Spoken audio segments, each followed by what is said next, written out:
Welcome to அம்மாஸ் குட்டி kitchen.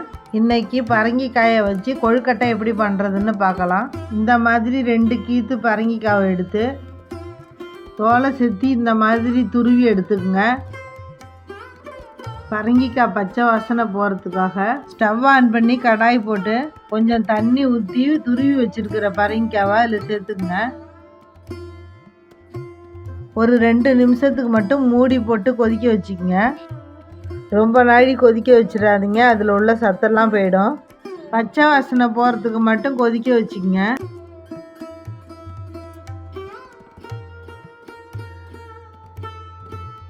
இப்போ 2 நிமிஷம் கொதிச்சிருச்சு, ஸ்டவ்வை ஆஃப் பண்ணிடலாம். இந்த பரங்கிக்காவை ஃபில்டர் பண்ணி எடுத்துக்கணும்.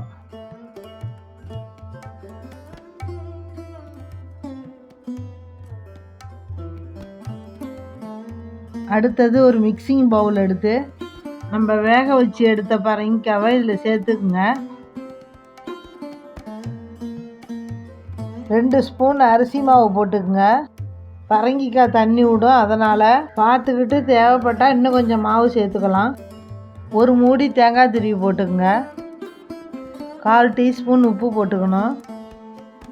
2 கைப்பிடி அளவுக்கு வெல்லத்தை நுணுக்கி சேர்த்துக்குங்க. 1/2 ஸ்பூன் ஏலக்காய் பொடி போட்டுக்குங்க. இது எல்லாத்தையும் ஒன்றோட ஒன்றா நல்லா மிக்ஸ் பண்ணிக்கணும்.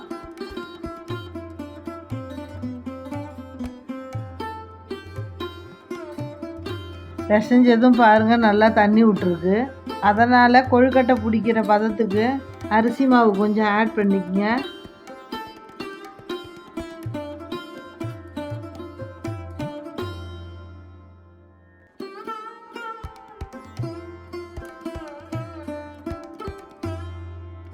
இப்போ கொழுக்கட்டை பிடிக்கிற பதத்துக்கு பிசைஞ்சாச்சு.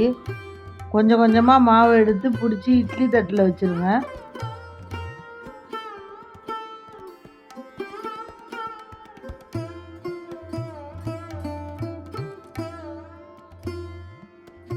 எல்லா மாவையும் பிடிச்சி வச்சதும் ஸ்டவ் ஆன் பண்ணி இட்லி பாத்திரத்தில் தண்ணி ஊற்றி கொதி வந்ததும் இட்லி தட்டை தூக்கி வச்சு வேக வைக்க வேண்டியதுதான். இந்த கொழுக்கட்டையை 1/4 மணி நேரம் வேக வச்சு எடுக்கணும்.